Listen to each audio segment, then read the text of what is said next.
Hola, pues bueno, vamos ahora a continuar con el tema de el modelo cognitivo, que es en realidad hablar de la terapia cognitivo-conductual.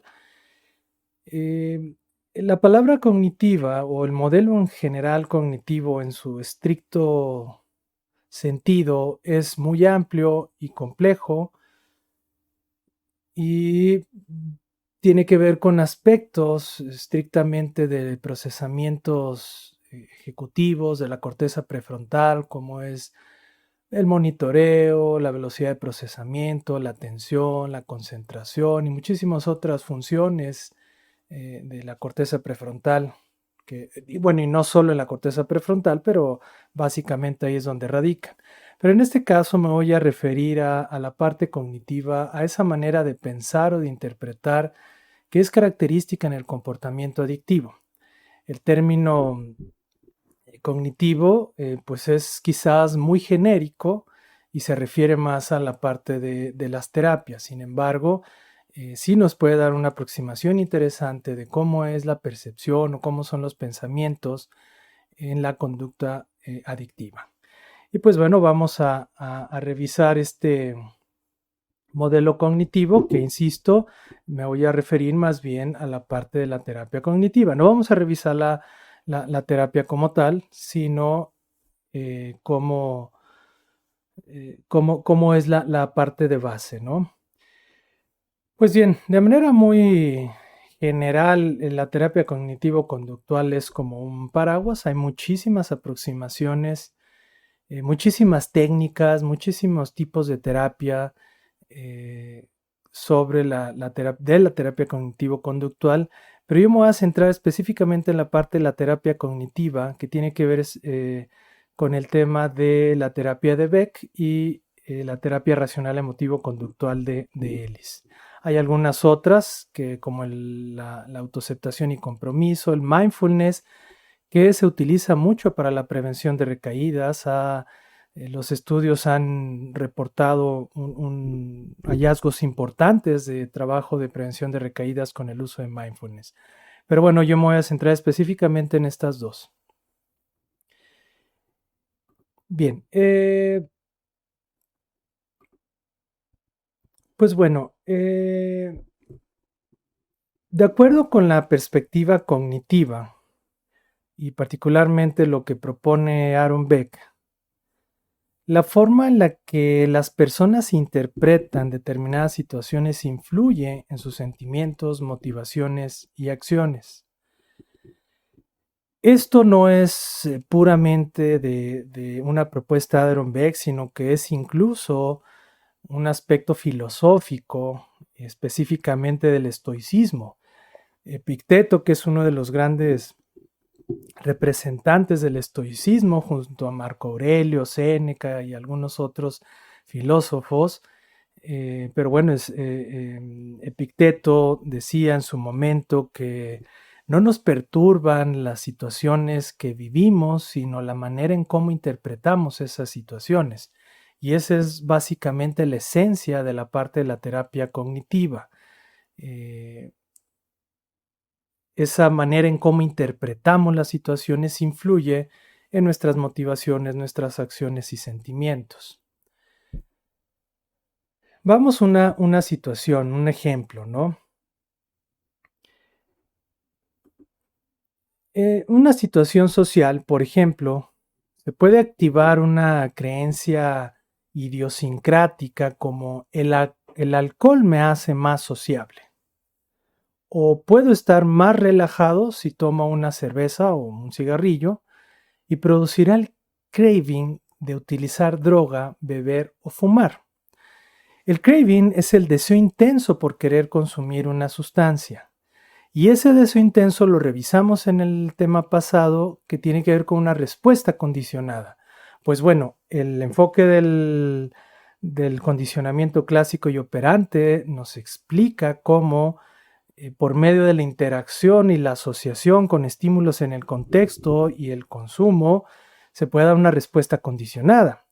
Pero aquí el enfoque cognitivo nos está diciendo que también el cómo estamos pensando con respecto al consumo puede activar el mismo deseo. Y en realidad van entrelazados, no son aislados. Y aquí es donde ya estamos, si recuerdan el esquema del tema pasado, donde estamos involucrando el tema de la cognición con el aprendizaje. No van separados, se interrelacionan, pero esto es otra manera de enfocar el punto. Entonces, alguien que piensa el alcohol me hace sentir más sociable, lo puede activar ese deseo por querer consumir la sustancia.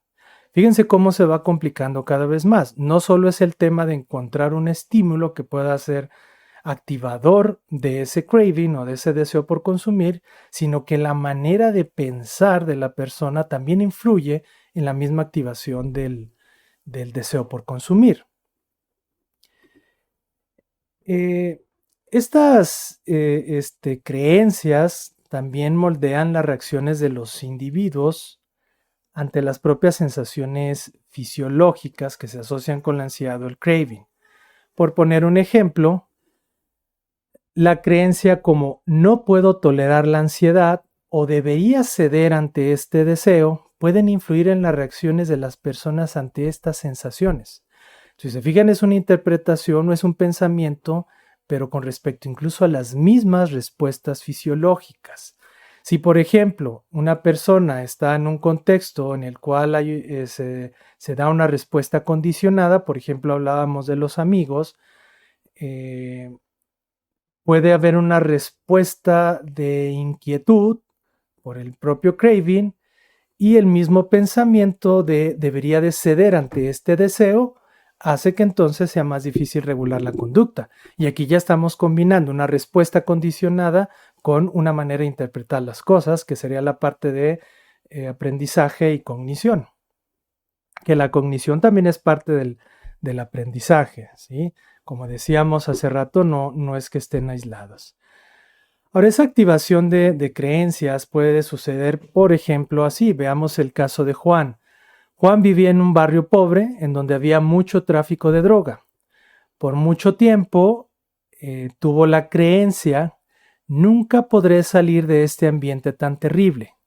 Y esta creencia le provocaba sentimientos crónicos de tristeza e indefensión, ¿sí? Entonces, al estar experimentando estas circunstancias de la vida y hacer una interpretación en este sentido catastrófico, pues también puede construirse lo que llamamos luego una creencia central, que va a generar pensamientos reflejos más adelante con la droga, de tal manera que aquellas circunstancias que asocie con un ambiente tan horrible o un ambiente tan desfavorecedor, van a provocar pensamientos reflejos que lo van a llevar nuevamente a un pensamiento que puede activar el craving o puede activar lo que hemos dicho, el deseo por consumir. Entonces, por ejemplo, Juan asiste a una fiesta y experimenta una sensación de aislamiento social en el grupo. Y piensa, no lo puedo soportar sin drogarme. Y entonces se activan sus sentimientos de tristeza, que a su vez activa el craving y entonces consume. Si tiene este antecedente que mencionábamos hace rato, de haber vivido en una circunstancia que interpretaba como terrible, por obviamente la situación del tráfico de drogas, etcétera, o a lo mejor un ambiente, un contexto muy desfavorecedor, y esa situación desfavorecedora activaba sus sentimientos de tristeza y entonces consumía y asociaba el sentimiento de tristeza con el consumo, entonces se activa el craving como una respuesta condicionada. Pero también está el tema de cómo está interpretando. No lo puedo soportar. Está aquí implícito el tema de la respuesta condicionada y de la manera de interpretar que no puedo soportar sin drogarme. Y el pensar en que no puede soportar sin drogarse va a hacer que se activen los sentimientos de tristeza y la tristeza entonces, por respuesta condicionada, va a hacer que se active el craving, habiendo anteriormente ha habido esta asociación entre el consumo y los sentimientos de tristeza. Y estamos hablando que en la infancia Juan no consumía drogas, sino que está asociando esta situación, después vino el consumo y luego ya vienen estas respuestas de comportamiento adictivo. Pero ahora, hay niveles de conciencia, perdón, niveles de creencia. La creencia básica de que estaba como atrapado en un mundo nocivo sería un nivel, y luego hay otro nivel en de que la única forma de escapar de ese ambiente y de sus sentimientos desagradables pues es consumiendo drogas. Pero hay otro nivel de creencia que sería de que necesitaba la droga para aliviar cualquier sentimiento desagradable. Entonces podemos encontrar no solo una creencia, sino muchas creencias que se dan en diferentes niveles. Veamos un ejemplo de las creencias adictivas que parecen provenir de creencias nucleares. Decíamos hace rato que las experiencias de haber estado en un contexto desfavorecedor lo llevó a generar una interpretación catastrófica de que es algo horrible, se conforma como una creencia nuclear y entonces estas mismas creencias surgen por toda una combinación, las creencias adictivas. Por poner un ejemplo, tenemos un grupo 1 que tiene que ver con la supervivencia personal, el logro o la motivación por conseguir determinadas cosas, libertad y autonomía, pero la interpretación de pensarse a sí mismo en estar desprotegido, atrapado, derrotado, inferior, sentirse débil, inepto, de que no sirve para nada o es un fracaso, va a provocar o va a de alguna manera enlazarse con una creencia adictiva. Y esto estaría siendo la creencia nuclear. Y esta creencia nuclear va a provocar una creencia adictiva en una persona que ya está presentando un comportamiento adictivo. Más adelante vamos a ver un ejemplo. Otro puede ser un grupo 2 que tiene que ver con la vinculación con otros individuos o con un grupo. Por ejemplo, pensarse a sí mismo que no es querido ni deseado, que es indeseable, repulsivo, que lo rechazan, que es diferente, que tiene defectos socialmente hablando. Y aquí esto se representaría la creencia nuclear que pudo haberse desarrollado en su momento con estos momentos de adversidad, y estas creencias nucleares pues pueden llevar a creencias adictivas. Y ahorita vamos a revisar cuáles podrían ser. Entonces, también puede haber una interacción entre múltiples creencias. Alguien que se piensa a sí mismo, o sea, de los dos grupos, de 1 y 2, alguien que se piensa a sí mismo como indefenso en el contexto, piensa que esto sería un pensamiento reflejo. Su creencia es que estoy indefenso y de manera refleja viene el pensamiento de estoy atrapado en este ambiente dañino. Y entonces viene la respuesta emocional de tristeza y frustración. Esta por sí sola quizás no representa en sí la respuesta directa hacia el craving, pero sí la respuesta emocional. Y a su vez puede haber una creencia de soy un indeseable, y entonces se viene la creencia adictiva de no pertenecer al grupo a menos que utilice drogas. Conclusión, necesito la droga. Y el pensamiento de necesito la droga lo va a llevar al craving o al deseo por consumir la sustancia.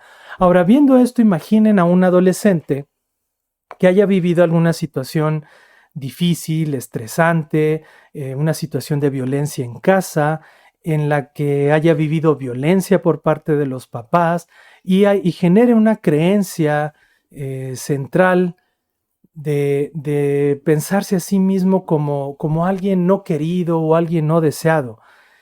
Y entonces una persona tímida, muy ensimismada consigo mismo, y en los contextos sociales se siente vulnerable, tiene dificultades para interactuar, tiene la creencia nuclear de ser indeseable que le genera una respuesta refleja de pensamiento como nadie me va a aceptar en este grupo, y entonces si ha tenido la experiencia de haber consumido una sustancia y haber sido aceptado, pues entonces va a pensar necesito consumir la droga para ser aceptado en este grupo. Y eso le puede pasar a muchos adolescentes, aunque no necesariamente que provengan de un ambiente muy desfavorable. Si se sienten que pertenecen a un grupo porque están, consumiendo la sustancia, entonces puede haber una respuesta de pensamiento refleja de que tengo que consumir la sustancia para sentirme aceptado por los demás. Y habrá que explorar qué es lo que pasa en la creencia nuclear. Pero entonces, eso también es un tema importante porque no solo vamos a ver el tema del contexto y la asociación con con el consumo de sustancias, sino qué es lo que está pensando, qué es lo que está interpretando el adolescente. Y todo esto, por supuesto que es base para el desarrollo de algún programa de prevención. Y bien, vamos a ver algunos ejemplos de cómo hay una relación entre las las creencias nucleares y las creencias adictivas. Pero aquí es muy importante mencionar que aunque las creencias nucleares representan el fondo de las creencias adictivas, no se hacen del todo patentes a menos que el paciente esté emocionalmente mal, deprimido, ansioso, con miedo. Normalmente cuando no están emocionalmente mal, por así decirlo, no es tan fácil acceder a las creencias nucleares y se puede ir uno directamente a las creencias adictivas. Aunque en general es más fácil llegar a las creencias sobre la adicción que a las creencias nucleares. Pero ahora, ¿cuáles pueden ser las creencias adictivas? Pueden ser 3 tipos de creencias: anticipatorias, de alivio y permisivas. Una creencia anticipatoria podría ser: será divertido hacer esto, está bien probarlo ocasionalmente. Creencia de alivio: necesito cristal para poder funcionar, debo conseguirla o me derrumbaré. Y una creencia permisiva: me lo merezco, está bien, yo lo controlo. Si hiciéramos toda una cadena desde que una persona experimenta que baja su nivel de ansiedad cuando consume una sustancia, o que se siente aceptado cuando consume por los demás, por sus pares cuando consume la sustancia, se pueden generar algunas creencias adictivas. Pero previo a esto, imaginen que tiene la creencia nuclear de que no es deseado o no es aceptado por las demás personas. Esa creencia nuclear lo puede llevar a sentir una emoción desfavorecedora, y entonces piensa como una manera anticipatoria: será divertido si lo pruebo, porque podré disfrutar el contexto, cuando detrás viene la parte nuclear de que no seré aceptado por los demás, con un pensamiento reflejo, de no seré aceptado por los demás, con una creencia nuclear de que soy indeseable. Pero también puede funcionar como un alivio, porque si se siente mal en el contexto social, pongamos el ejemplo de un adolescente, y piensa y tiene una creencia de alivio de que si consumo alcohol me voy a sentir más seguro, está pensando en aliviar esa sensación angustiante. Y puede venir entonces la creencia permisiva: me lo merezco o está bien, yo lo controlo. Y si se fijan, aunque son 3 tipos, los 3 tienen que ver con el tema del consumo de la sustancia.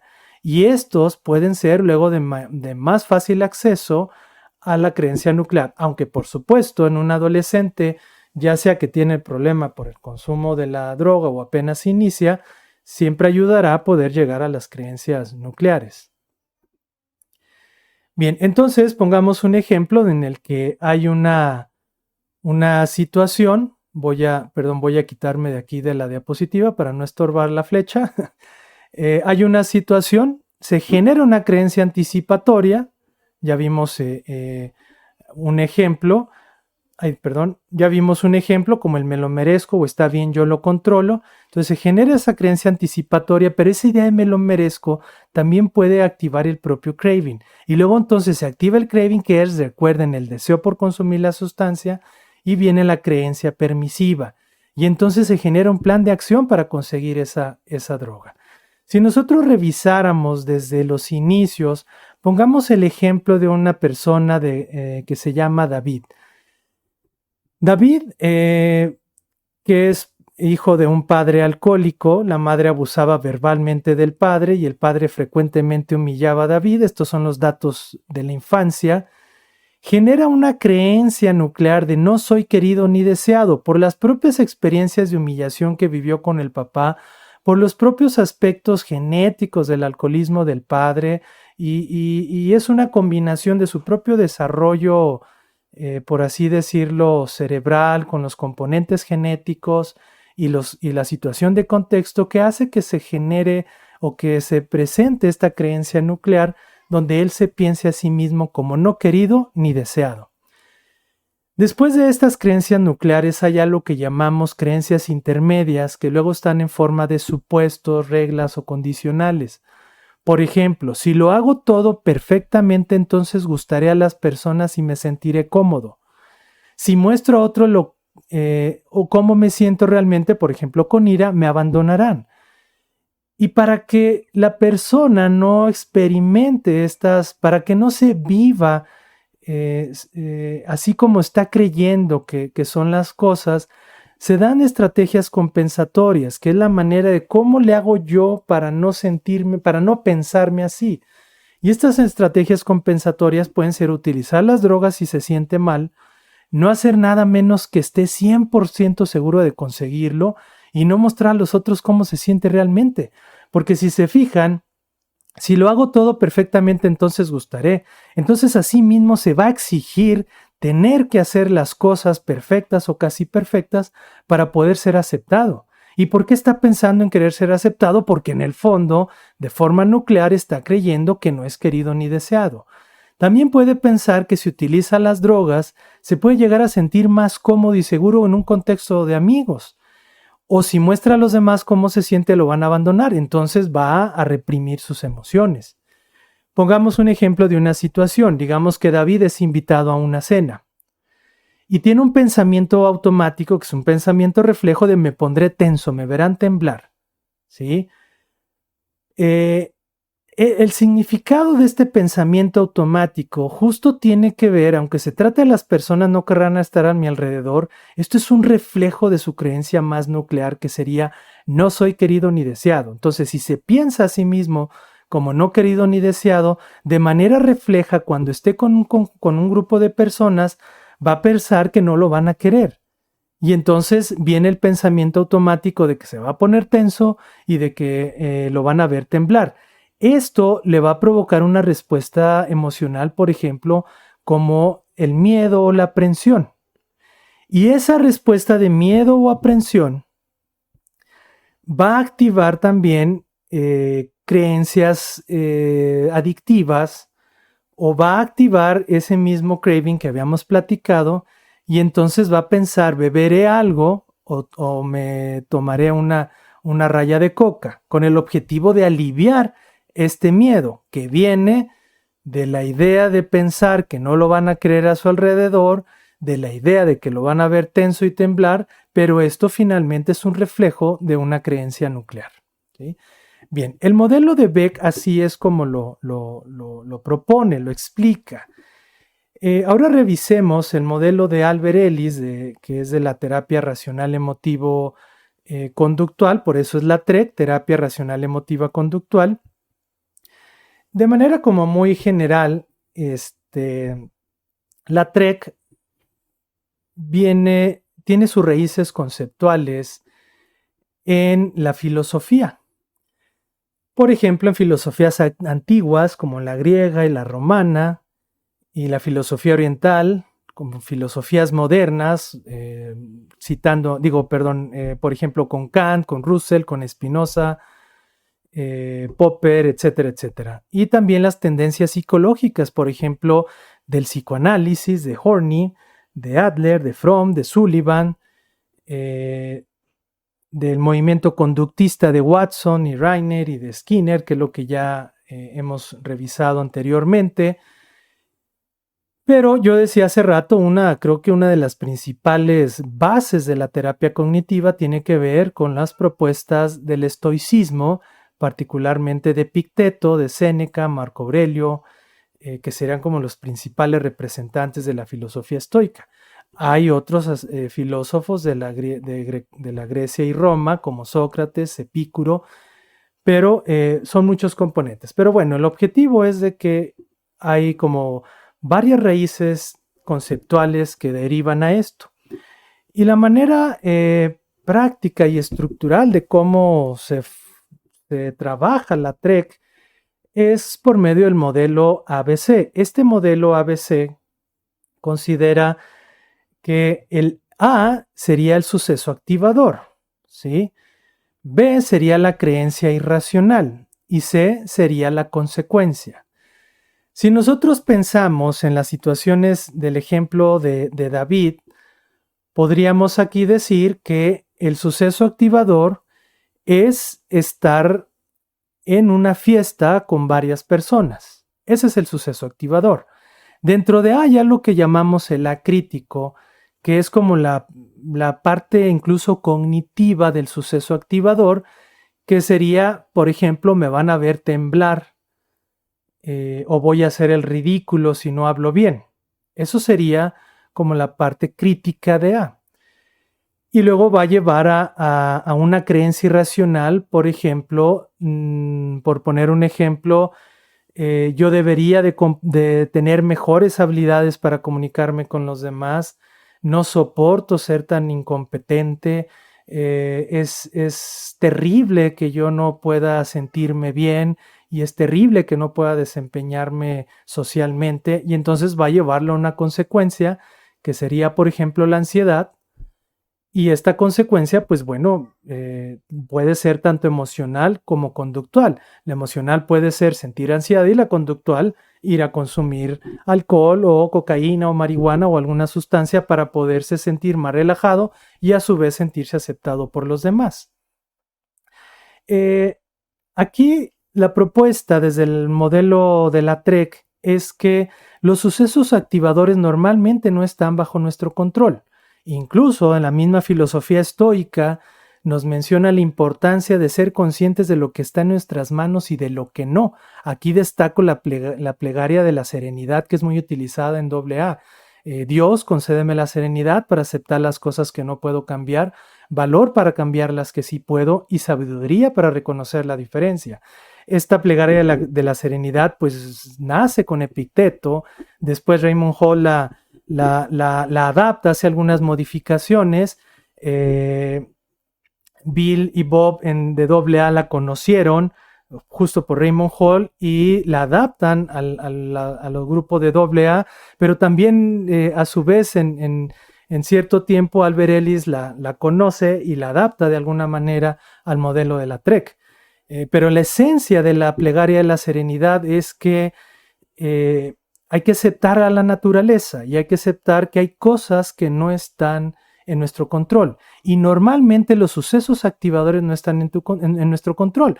Por ejemplo, en lo que revisamos con David, pues no es que vayamos a correr a todas las personas para que David se sienta bien, ¿sí? Y además, aunque decimos que es una solución práctica, entre comillas, como refería Ellis, no sería una solución elegante. La idea es que a pesar de la adversidad que vivamos, cómo nuestra manera de interpretar las cosas nos va a ayudar a sentirnos mejor. Pero lo que sí podemos modificar es nuestra manera de interpretar esas circunstancias, que es lo que hemos llamado las creencias irracionales. En la medida en que modificamos las creencias irracionales, sustituimos o modificamos nuestras consecuencias, que serían las emociones y nuestras conductas. Ahora, hay un aspecto clave en la generación de creencias irracionales. La rigidez se dice que es el núcleo de la perturbación. Cuando yo me refiero a perturbación, me refiero a esas emociones insanas, negativas e insanas que caen en lo problemático y en lo patológico. Y la característica de la rigidez son esas exigencias de tengo que, debo de, tienen que, deben de, la vida tiene que, las circunstancias deben de. Hace rato en el ejemplo que ponía de David, en el caso del ABC, ponía tengo que tener mejores habilidades sociales y es una exigencia sobre sí mismo. Si es en términos de una obligación y no lo va a lograr, pues va a generar una perturbación. La recomendación es que se piensen las cosas en términos de una preferencia y no de una exigencia. Además, hay 4 aspectos clave en la generación de la interpretación irracional. O mejor dicho, las interpretaciones irracionales suelen tener alrededor de 4 componentes. Una, lo que ya decíamos, que es la demanda, las exigencias de tengo que, deben de, la vida tiene que. Pero también está la visión catastrófica, cuando vemos las cosas como si fuesen terribles, horribles, lo peor, pues bueno, sí, horribles o terribles. También la intolerancia a la frustración, que esto es clave en el tema del comportamiento adictivo. Y finalmente la valoración global, que soy un incompetente, soy un indeseable, soy mala persona, soy un mal hijo, etcétera, ¿no? Que sería como una valoración global y no parcial de las circunstancias. Bien, ahora, la parte de la intolerancia a la frustración es muy clave en el tema del comportamiento adictivo. Vamos a revisar unos ejemplos para que quede más claro. Aquí tenemos la creencia. Las personas deben darme lo que deseo cuando lo deseo, de lo contrario no puedo soportarlo. Si se fijan, tiene el componente de la demanda y aparte de la baja tolerancia a la frustración. Para poder hacer una modificación de las interpretaciones se sugiere hacer un cuestionamiento, un debate sobre esas ideas. Si hiciéramos la reflexión, ¿por qué debe darme la gente lo que deseo cuando lo deseo?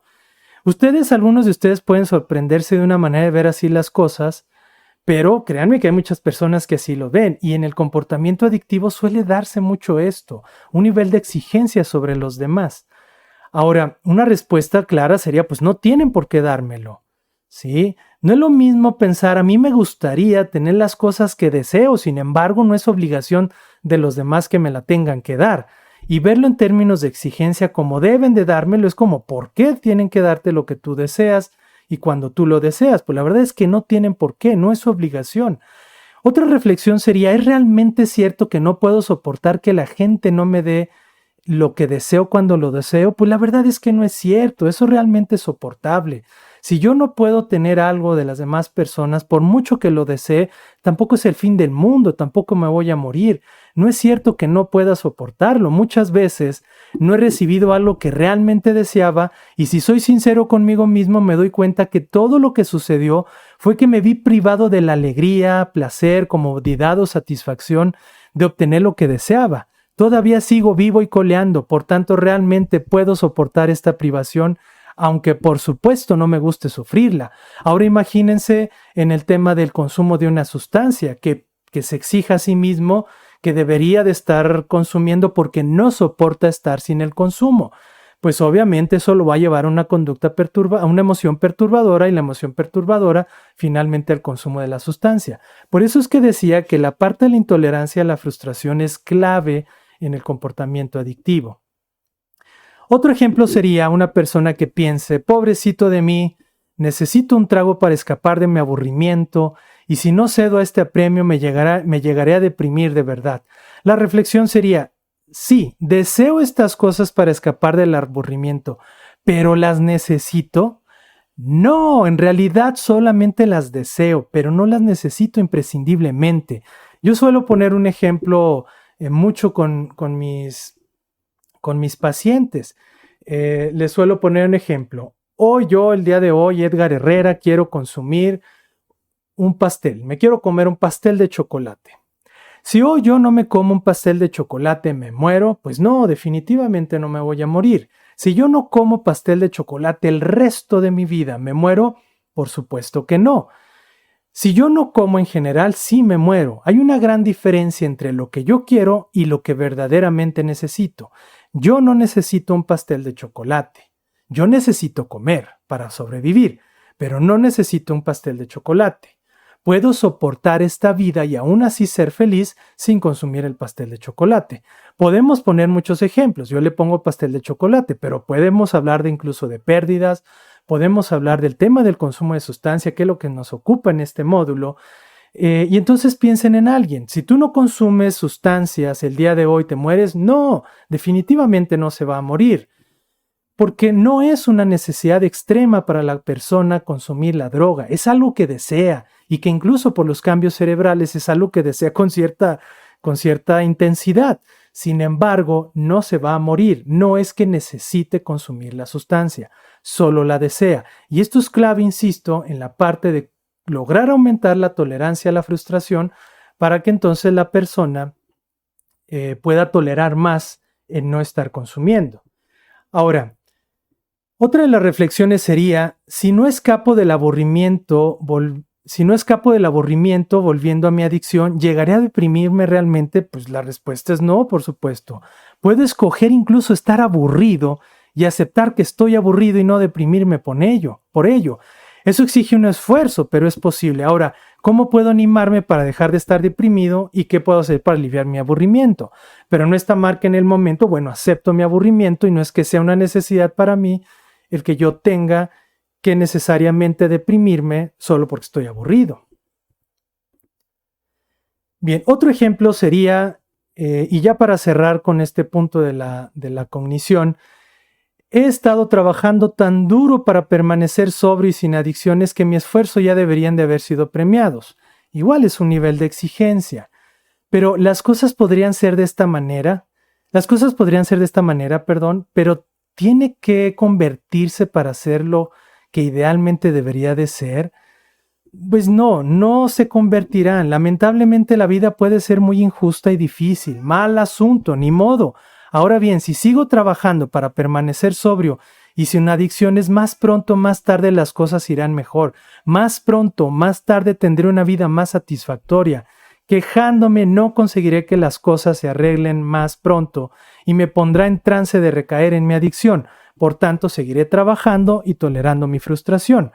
Porque luego sí hay mucho. Yo recuerdo el caso de una persona que tenía 1 año sin consumir sustancia, estaba acudiendo a la agrupación de AA todos los días, a tal hora iba a su grupo, y siempre que regresaba la mamá tenía la idea de que se había ido a consumir, y me decía, llevo 1 año sin consumir, y mi mamá sigue pensando que me salgo a drogar. Debería de ser más comprensible, yo le echo muchas ganas, y se enojaba y se deprimía. Ahora, no es obligación de la mamá ya tenerle la confianza. Finalmente pasó muchos años batallando para ganarle confianza o para lograr llegar a tenerle confianza. El punto está en aumentar la tolerancia de que la vida no siempre nos pone las cosas como quisiéramos. Y el problema, como decíamos en el enfoque cognitivo, no es lo que nos sucede, sino la manera en cómo interpretamos lo que sucede. Y bien, pues bueno, espero este material les haya servido. En el siguiente tema voy a hacer como una especie de fusión entre la parte conductual y la parte cognitiva para poder explorar en la parte del consumo de sustancias. Y bueno, pues nos vemos en el siguiente tema.